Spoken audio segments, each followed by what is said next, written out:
어제는 죽은 친구가 꿈에 나타났어요. 죽은 지 오래된 친구가 아무렇지도 않은 얼굴로 제 앞에 앉아 있더라고요. 커피를 마시면서요. 북한에서 같이 한국 드라마를 돌려보다가 공개 처형당한 그 친구요. 참, 먼저 말씀드려야겠네요.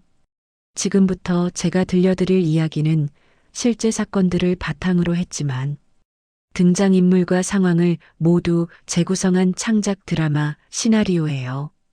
여러분이 조금 더 안전한 마음으로 들으시라고 그렇게 만든 이야기예요. 그래도 내용은 가볍지 않을 거예요.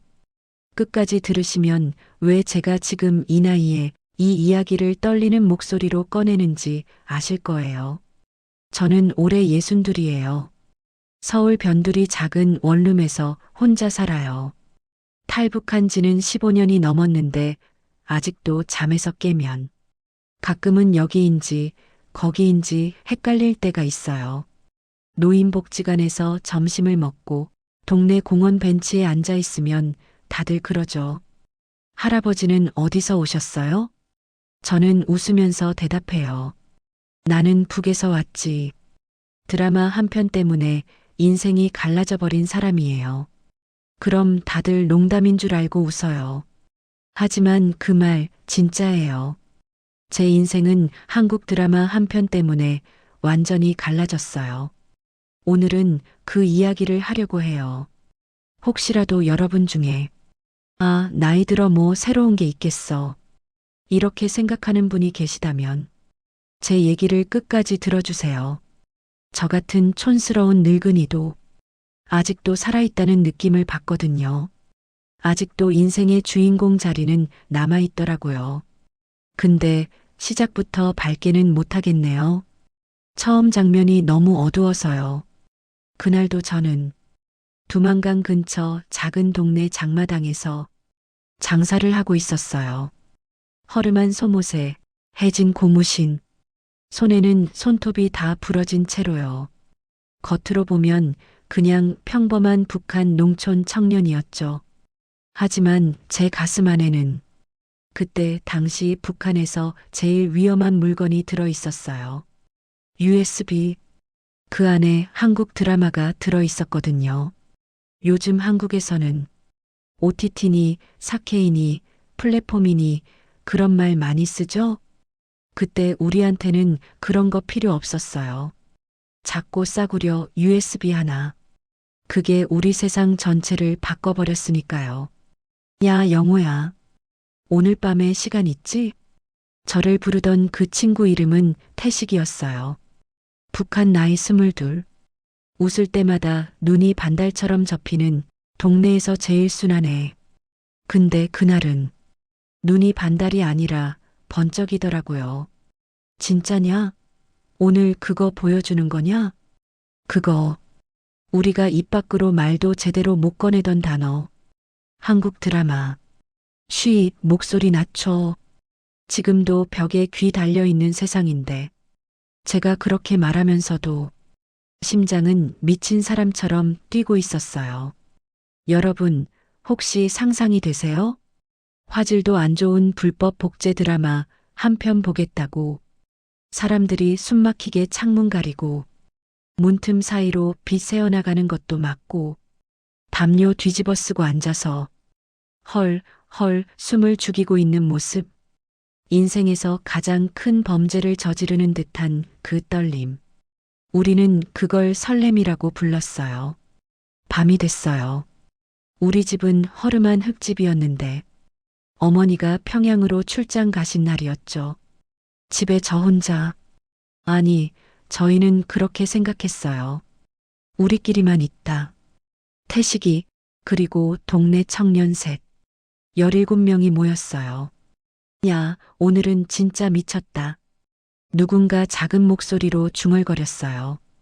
USB를 낡은 DVD 플레이어 옆에 있는 중국산 모니터에 꽂았어요.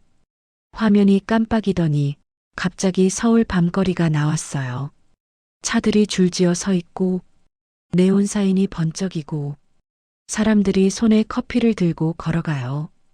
그냥 그 장면 하나만으로 우리는 아무 말도 못했어요.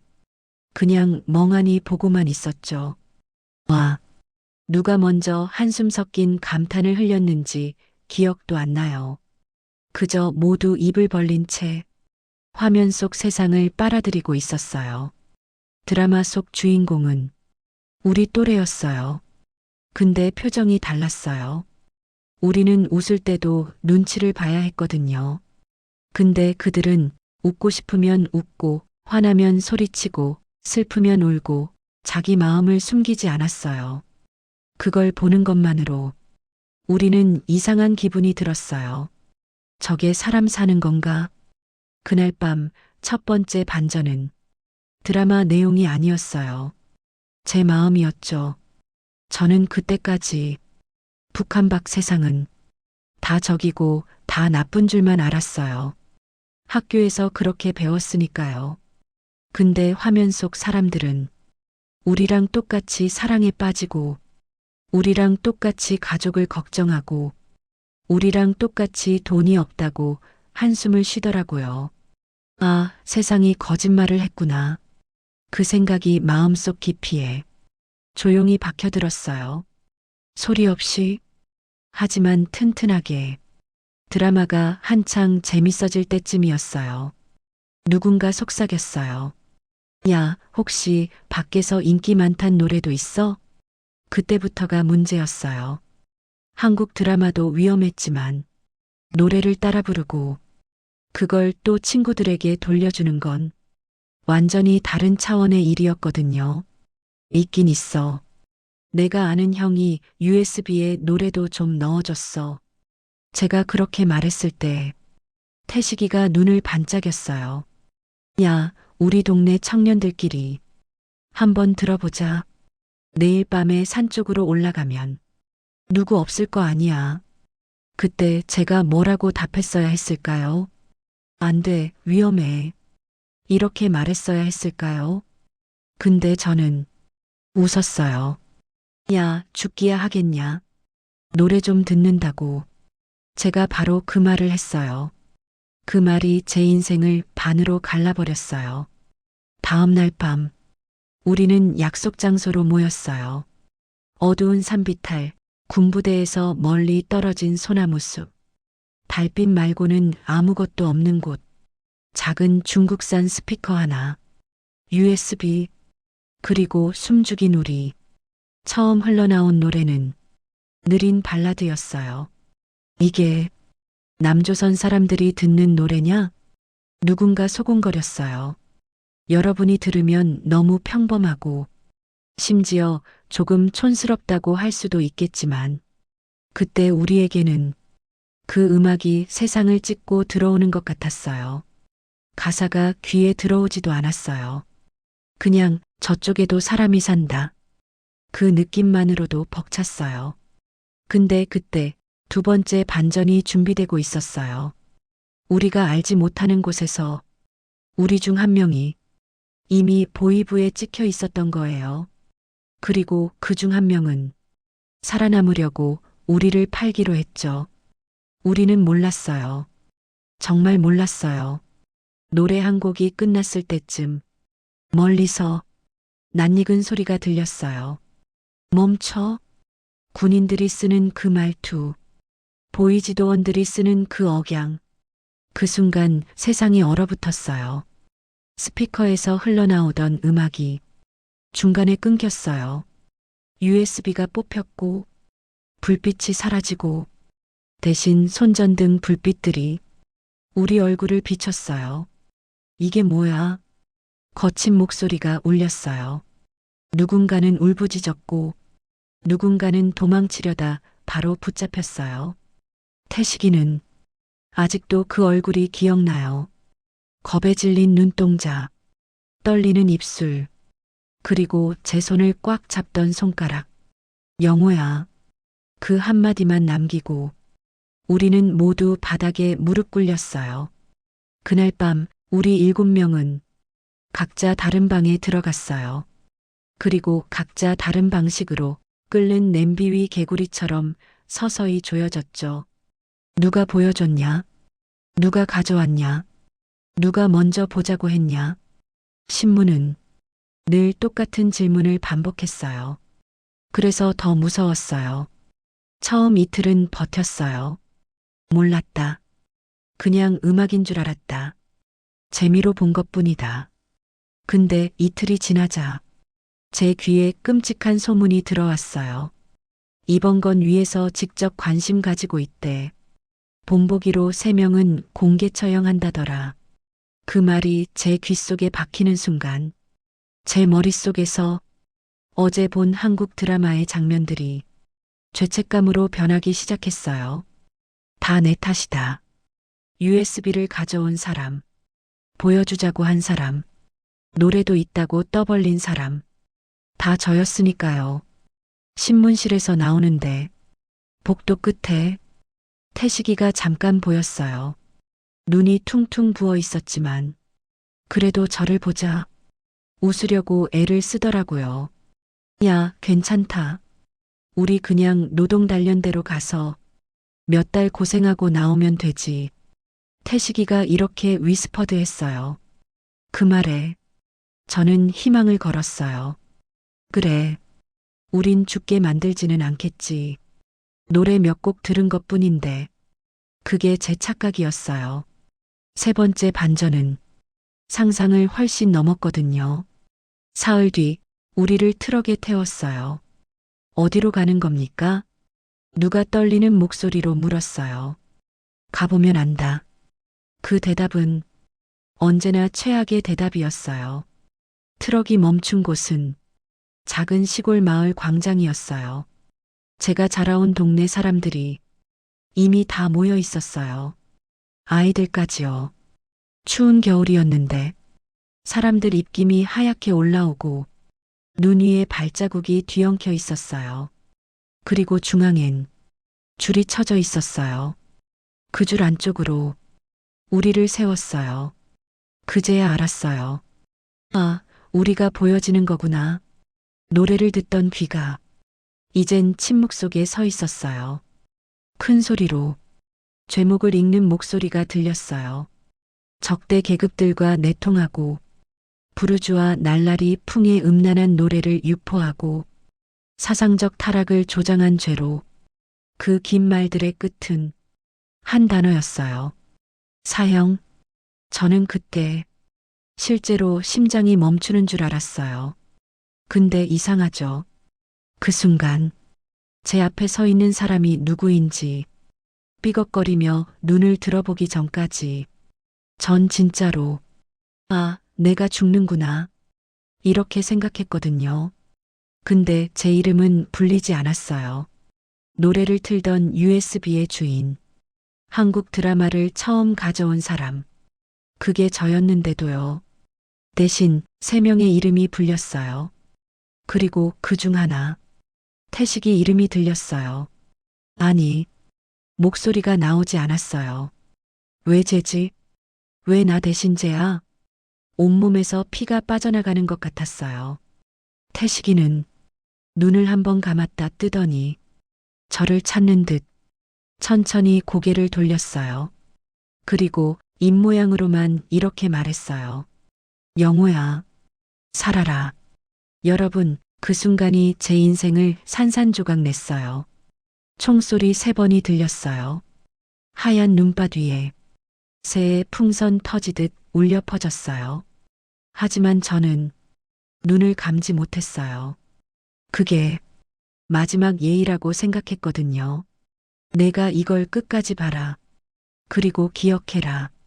누가 제 가슴 속에서 이렇게 명령하는 것 같았어요.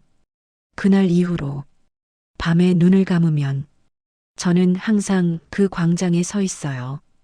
62이 된 지금도 마찬가지예요. 여기까지만 들으면 여러분은 이렇게 생각하실 수 있어요. 도대체 이게 무슨 인생이냐? 희망이 어디 있냐? 근데요, 인생이란 게 참 이상해요. 한번 완전히 부서진 사람에게도 다시 반전이 찾아오더라고요. 그게 4번째 반전이었어요.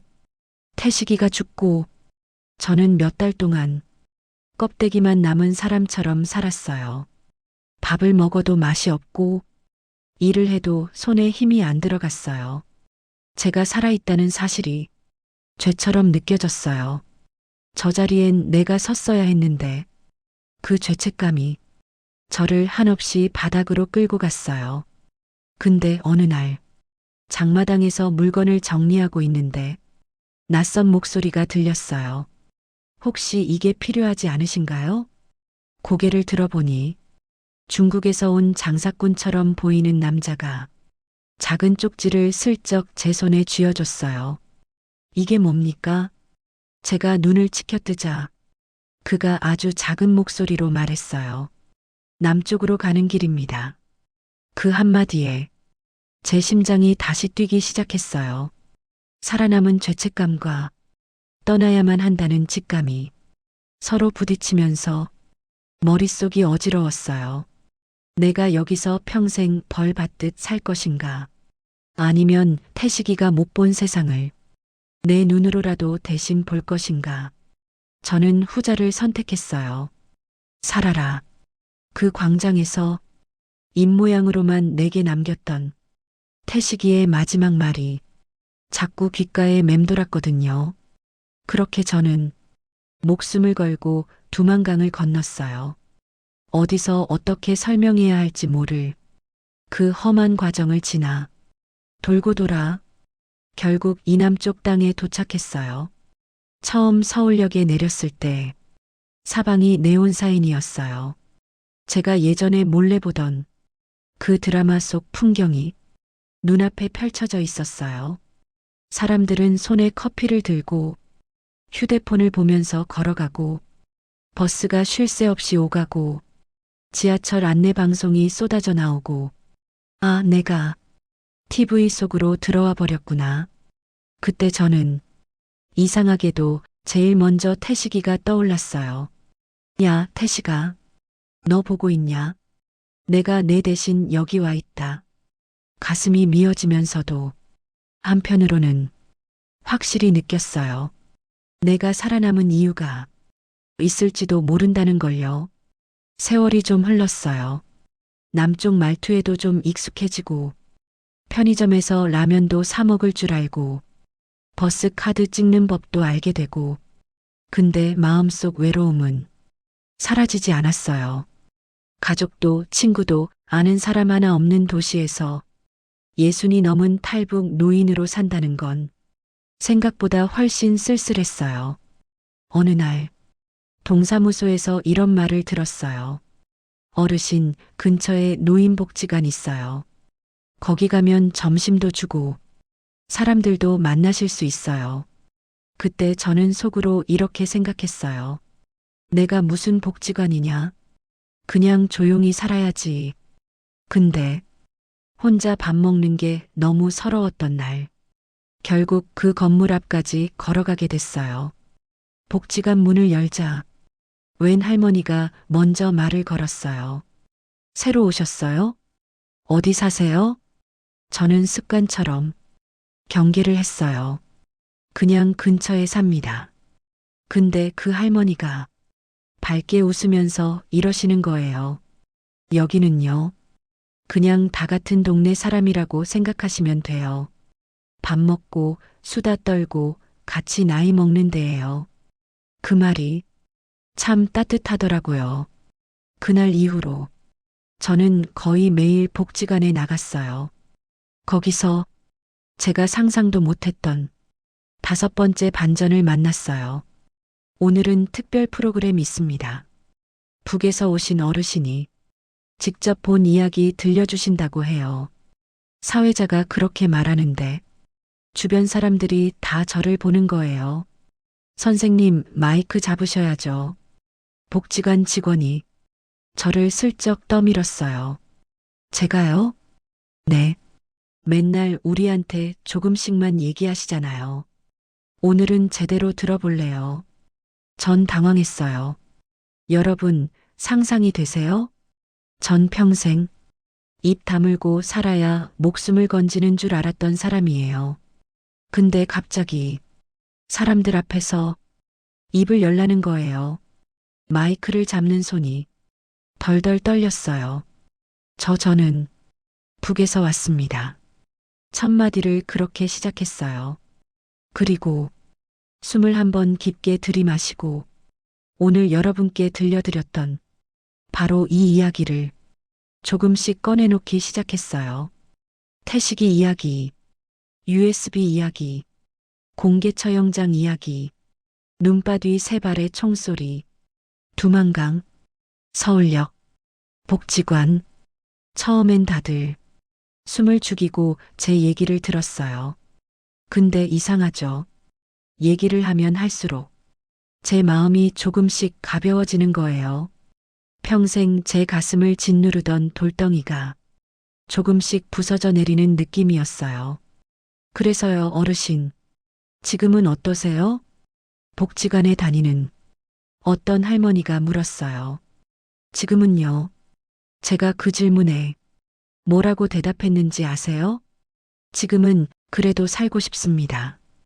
그 말을 하는 순간 제 눈에서 눈물이 쏟아졌어요. 예전에는 살아남은 게 죄였는데 이제는 살아있다는 게 감사하게 느껴졌어요.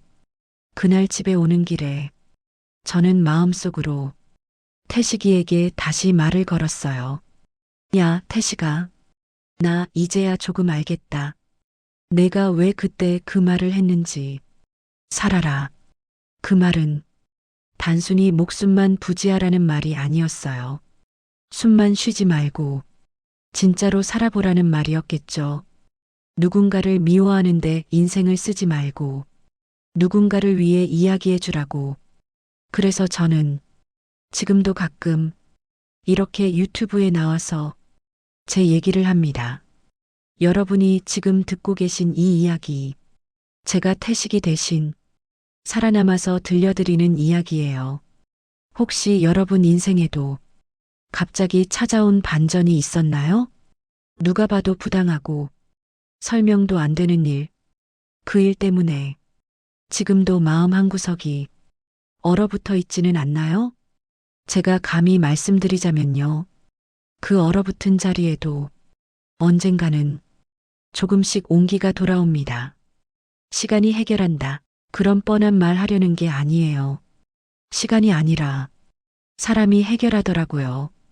누군가 내 말을 들어주고 내 이야기에 귀 기울여주고 당신 잘못 아니다. 그 말 한마디 해주는 사람. 저에게는 그게 복지관 할머니들이었어요. 그리고 지금 이 순간에는 여러분이기도 해요. 여러분이 들어주셨기 때문에 저는 오늘도 조금 더 가벼운 마음으로 침대에 누울 수 있을 거예요. 마지막으로 이 말을 꼭 드리고 싶어요. 나이 들어도 인생의 주인공은 결국 나 자신이에요. 어떤 체제에서 살았든, 어떤 억울한 일을 겪었든, 어떤 상처를 품고 있든, 우리가 선택할 수 있는 건 이 다음 장면을 어떻게 살 것인가. 그 한 가지뿐이더라고요. 저는 이제야 조금 알 것 같아요. 그래서 오늘도 이렇게 카메라 앞에 앉아서 떨리는 목소리로 제 이야기를 꺼내놓는 거고요. 혹시 이 이야기를 들으시면서 마음이 조금이라도 움직이셨다면, 저와 같은 상처를 가진 누군가가 떠올랐다면 그분께 따뜻한 말 한마디 건네주세요. 당신 잘못 아니다. 그래도 살아줘서 고맙다. 그 말 한마디가 누군가에게는 사형 선고를 뒤집는 새로운 인생의 판결이 될지도 몰라요. 여기까지 제 얘기를 들어주셔서 정말 고맙습니다. 그리고 유튜브라서 드리는 말씀이 아니라 진심으로 부탁드릴게요. 여러분, 나이 들어도 인생의 주인공은 바로 당신입니다. 혹시 오늘 제 이야기가 당신 마음에 작은 불씨 하나라도 남겼다면 구독과 좋아요, 그리고 주변 분들과의 공유는 무료이면서 저에게는 정말 큰 힘이 됩니다. 꼭 부탁드립니다.